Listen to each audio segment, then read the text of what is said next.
Well, welcome back once more, and thanks again to each and every one of my loyal YouTube subscribers for continuing to support my classic dirt bike TV internet channel. Now in this next clip we will be checking out another fantastic machine from the Terry Pickering private motocross collection. Now in the last few videos we have looked at some cracking motocross timepieces from Terry's collection, and our final machine is yet another superb vintage classic, so stay with me for the next few minutes as we check out the final bike in this series, a lovely 1981 Moto Villa 250.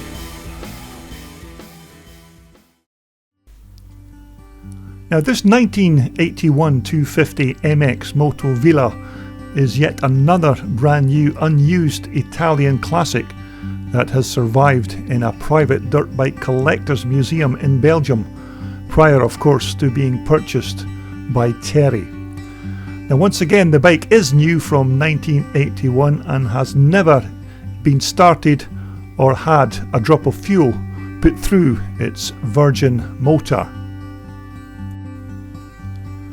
Now unfortunately, unlike the previous four new bikes we have featured from Terry's collection, I was unable to wheel this lovely Moto Villa out into the daylight as the dreaded British weather decided to go into full monsoon rain mode just prior to me grabbing these pictures.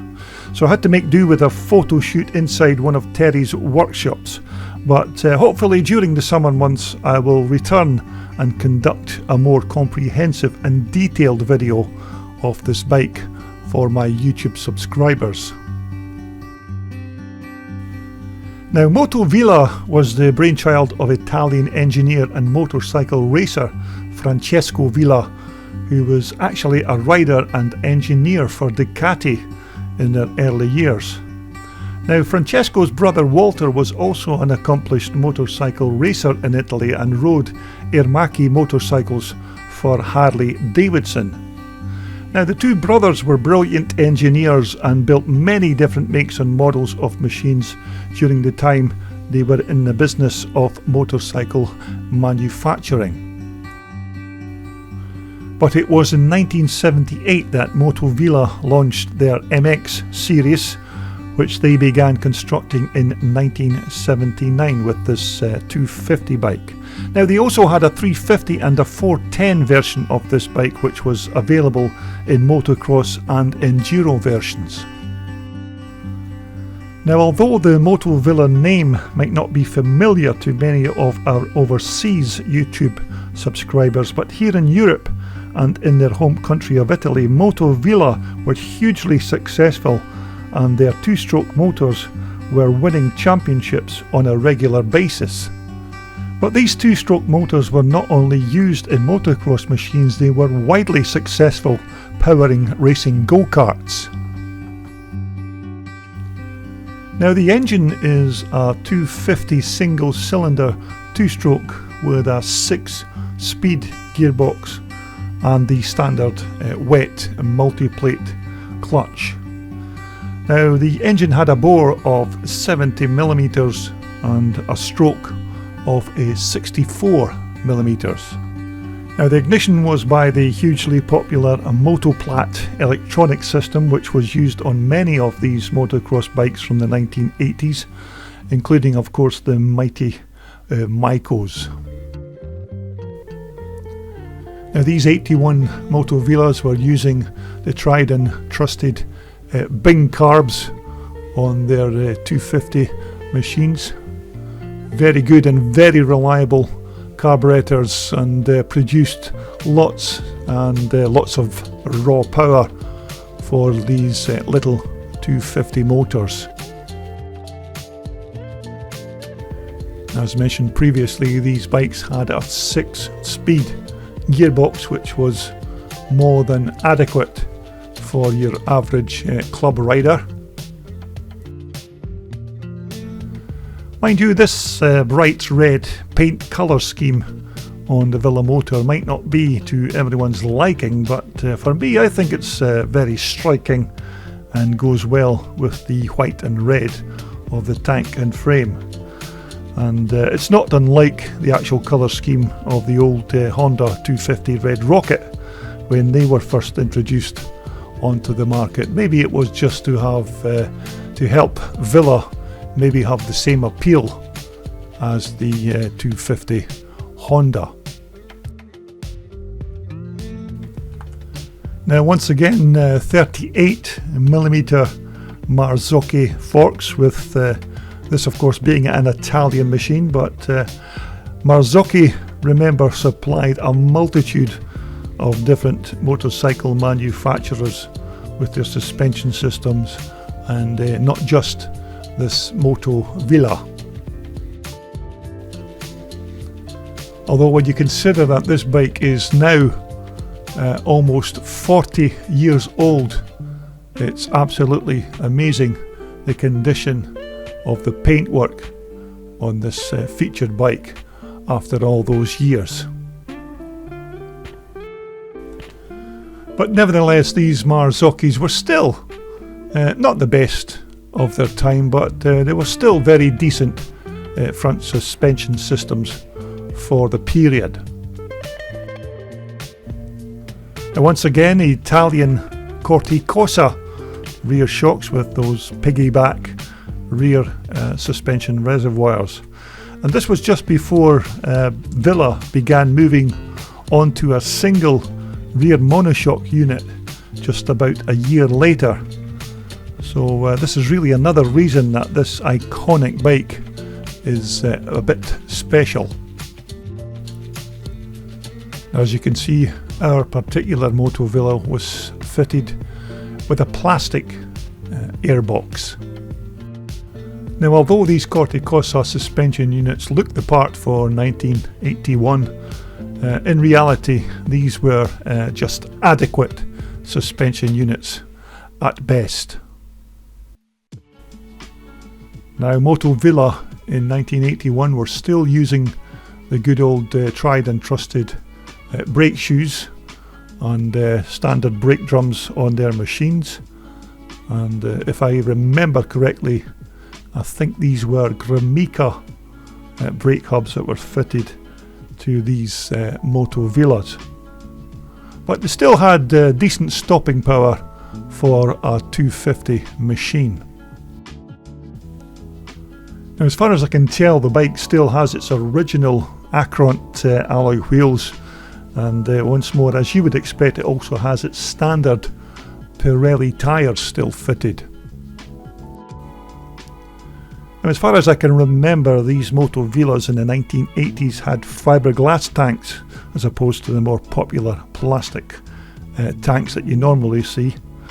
Now you can also see that Villa has listed its racing achievements on this 81 machine. As I mentioned earlier, Villa were hugely successful in their native Italy. But a very stylish tank for a motocross machine, with those lovely Villa 250 graphics fitted. And once again, another substantial seat fitted to the 81 Moto Villa, and compared to some of the motorcycle seats fitted to other manufacturers' machines from the era, this saddle looks like it would be a very comfortable place to lay your butt on if you ever got the chance, of course. But it certainly looks extremely comfortable, and as you would expect, very stylish for an Italian motorcycle. And when it comes to the exhaust system, this bike's exhaust expansion chamber is more or less as you would expect from a bike that's never even seen a motocross track in its life, with no dings, dents or even any damage to the black paintwork. And this exhaust of course was held on to the front of the barrel with these two retaining springs.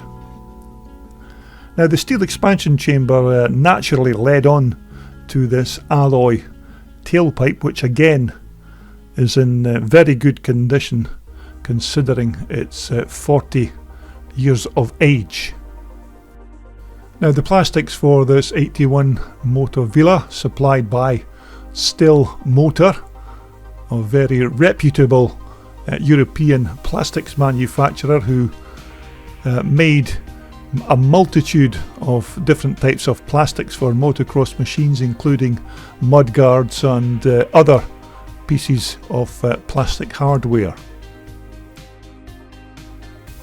Now you can see here just the condition of this Moto Villa's paintwork, which is still absolutely immaculate after such a long time. Now the handlebar controls are the same as when the bike left the factory in 1981, with all the original grips, levers and control cables.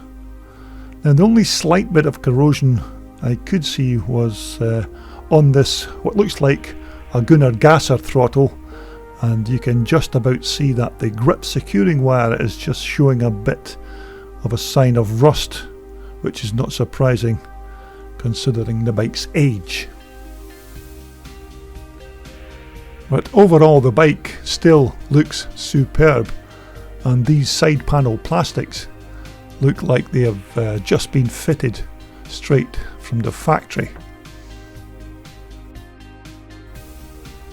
But without doubt, Terry is a very lucky man indeed, coming across these historic timepieces from our motocross past. And from what I've heard, the collector still has in his assortment many more iconic bikes such as these, so God knows what absolute gems he could share with the classic off-road world. So anyhow, I hope you have enjoyed this nostalgic journey we have taken as we have browsed the superb, unique and extremely rare bikes from the Terry Pickering collection. Of course, it's thanks to Terry that he's allowed myself exclusive access to film and share his passion for these old classic race bikes through my Classic Dirt Bike TV channel. So I hope you enjoyed having a look at this 1981 Moto Villa, the fifth and final bike from the Terry Pickering collection in this current series. Now coming up soon on my Classic Dirt Bike TV channel, we will have all the glitz and glamour of those fantastic race bikes from the 2020 Telford Classic Dirt Bike Show. So please continue to subscribe to my channel in order you don't miss one single machine. This video was brought to you in association with WorldSport, the world's #1 supplier for all your off-road and leisure sportswear. Just visit their online website for more information.